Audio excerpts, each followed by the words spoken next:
देवास जिले में बुधवार को भारत में 9 केंद्रीय ट्रेड यूनियनों समेत किसान और ग्रामीण मजदूर संगठनों द्वारा भारत बंद का आह्वान किया गया, जिसका असर देवास में देखने को मिला, जहां पर एलआईसी बैंक सहित अन्य विभागों के कर्मचारियों ने काम बंद हड़ताल की है। उन्होंने बताया कि केंद्र सरकार की श्रम विरोधी नीतियों के खिलाफ हमने यह हड़ताल की है। निजीकरण सहित अन्य नीतियों का विरोध किया जा रहा है। केंद्र सरकार द्वारा पारित 4 नए श्रम कोड, वेतन, औद्योगिक संबंध सुरक्षा एवं सामाजिक सुरक्षा कोड है, जिन पर यूनियन का विरोध है और इनमें कई संगठन मिलकर विरोध कर रहे हैं। इसके साथ ही कई संगठन नियमितीकरण को भी लेकर इस विरोध प्रदर्शन में शामिल है, जहां संयुक्त ट्रेड यूनियन मोर्चा के बैनर तले कर्मचारियों और श्रमिक संगठनों ने कलेक्टर कार्यालय में राष्ट्रपति के नाम 14 सूत्रीय मांगों का ज्ञापन दिया है। आज पूरे देश का लगभग 30 करोड़ मजदूर अपनी न्यायोचित मांगों को लेकर हड़ताल पर है। इस अंधी बहरी लंगड़ी लूली सरकार से मजदूरों का यह आग्रह है कि वो कुंभकर्णी नींद से उठे और मजदूरों की न्यायोचित मांगों का हल तत्काल करे। दोस्तों, ये इतिहास बताता है कि जब जब मजदूर ने करवट ली है तो सत्ता को जो है बेदखल होना पड़ा है। ये सरकार जो है ये मजदूरों की आह लेने के लिए तुली हुई है।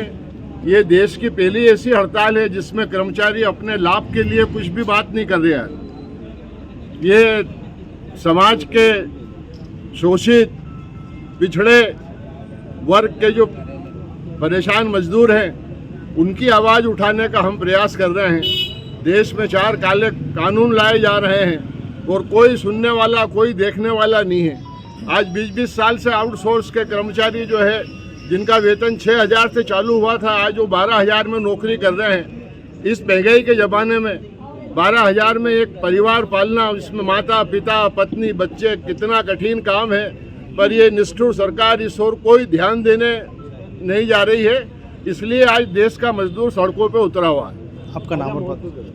मकसूद पठान, प्रदेश कार्यकारी अध्यक्ष, फेडरेशन देवा। आज 9 जुलाई की हड़ताल पूरा भारत बंद हड़ताल है। पूरे हिंदुस्तान में करीब 25 करोड़ मजदूर, कर्मचारी सभी लोग आज हड़ताल पे हैं। गोदी मजदूर हो, बैंक के हो, बीएसएनएल को हो या आम कंपनियों का, प्राइवेट कंपनियों का हड़ताल, सब लोग त्रस्त इसलिए हैं कि नई भर्ती हो न रही है, ठेका पता लग रही है। निजीकरण के माध्यम से बैंक, बीमा आदि सभी उद्योग कुचला जा रहा है। कहीं ना कहीं उनको निजीकरण करने का प्रयास किया जा रहा है।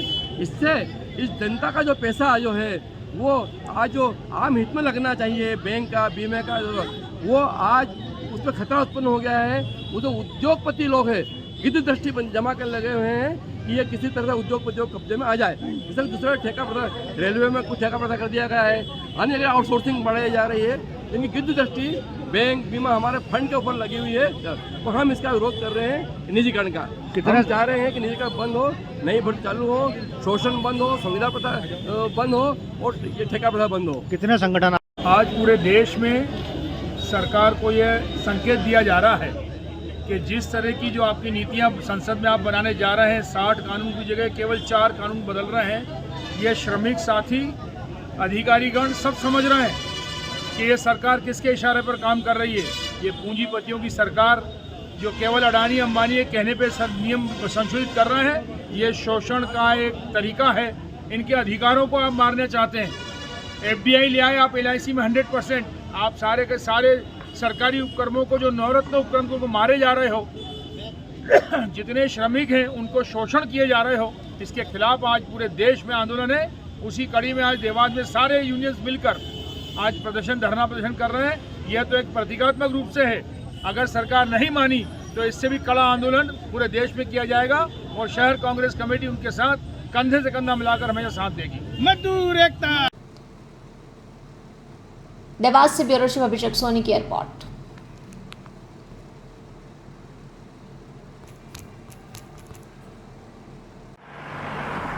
जयराम जी, किशन काका। राम राम भाई, राम राम। क्या दोनों भाई बैठ के क्या हिसाब लगा रहे हो? ऊटी लहसुन के भाव आ गए क्या? अरे नहीं रे दादा, ये अपना रमेश नया मकान बनाने के लिए लोन ले रहा है। हिसाब किया तो पता चला कि लोन का पैसा तो ईंट और रेती में ही पूरा हो जाएगा। और अभी तो सीमेंट लानी है, सलिया लाना है और तो ठेकेदार को भी पैसे देने हैं। मेरे तो कुछ समझ में ही नहीं आ रहा कि कैसे बनेगा मेरा नया मकान। अरे किशन काका, कहाँ इन रेत सीमेंट और लाल ईंटों के चक्कर में पड़ रहे हो। मेरी बात मानो तो अपने घर को बाबजी एएसी ब्लॉक से बनवाओ। इसमें ना सीमेंट और रेत की जरूरत होती है, ना ही तराई करने की झंझट। और लाल ईंटों के मुकाबले आपका मकान काफी तेजी से बनकर तैयार हो जाएगा। इससे आपके पैसे तो बचेंगे ही, साथ ही मजबूती ऐसी कि सालों साल देखने की जरूरत नहीं। और इससे आप अपना मकान ही नहीं, कुएं और खेत की बाउंड्री वॉल भी बनवा सकते हो, जिससे रोजड़ों की समस्या भी खत्म हो जाएगी। वाह भाई, ये तो कमाल की चीज है। फिर तो मैं अपना घर बाबजी ब्लॉक से ही बनवाऊंगा। और मैं अपने खेत की बाउंड्री वाल। ज्यादा जानकारी के लिए स्क्रीन पर दिए गए नंबर पर अभी कॉल करें। बाबजी एएसी ब्लॉक्स, स्टील से मजबूती।